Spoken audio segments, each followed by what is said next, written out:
পার্কে সমুদ্র সৈকতকে ঘিরে বিভিন্ন রহস্যময় গল্প শোনা যায়। সবচেয়ে বেশি যে বিষয়গুলো শোনা যায় তা হলো সন্ধ্যার পর এই স্থানে মাঝে মধ্যে অদ্ভুত শব্দ, চিৎকার ও ভুতুড়ে আওয়াজ শুনতে পাওয়া যায়।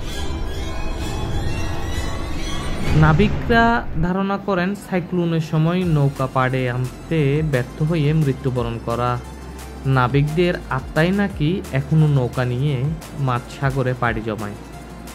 যদিও এইসব ঘটনার কোনো বৈজ্ঞানিক ভিত্তি নেই, তবু অনেক পর্যটক ও স্থানীয় মানুষের দাবি তারা এগুলো দেখেছেন। কক্সবাজার সমুদ্র সৈকত রয়েছে 120 কিলোমিটারের, সেটি নয়, এটি হচ্ছে পার্কি বিচ।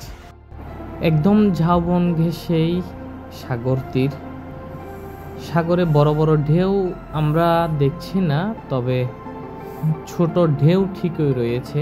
সাগরের বিশাল যে গর্জনটি আমরা কক্সবাজার সমুদ্র সৈকতে শুনি বা দেখি সেটি এখানে নেই। তবে কক্সবাজারের যেই তৃপ্তিটা আমরা পাই সাগর তীরে গিয়ে, এটি কোনো অংশে কম নয়। এখানে যত্রতত্র আমরা জুস, চিপসের প্যাকেট থেকে শুরু করে নানা ময়লা আবর্জনা আমরা এখানে দেখতে পাচ্ছি। প্লাস্টিকও দেখতে পাচ্ছি এখানে সাগর তীরে।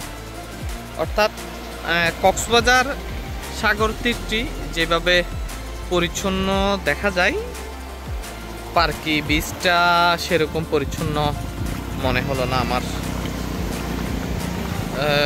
সবখানেই আমরা দেখতে পাচ্ছি এই যে কাগজের টুকরো, তারপর শ্যাওলা তো রয়েছেই, এই যে বিস্কিটের প্যাকেট, এই যে কেকের প্যাকেট, প্লাস্টিক, সর্বত্র অনেক কিছুই আসলে এখানে আমরা দেখতে পাচ্ছি। দেখেন, এই হচ্ছে আমরা মূলত পরিবার নিয়ে আসছি।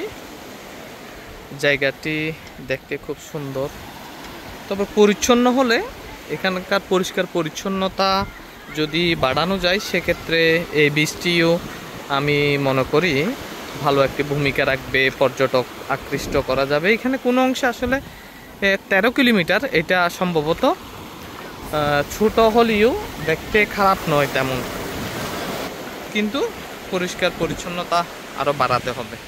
এখানে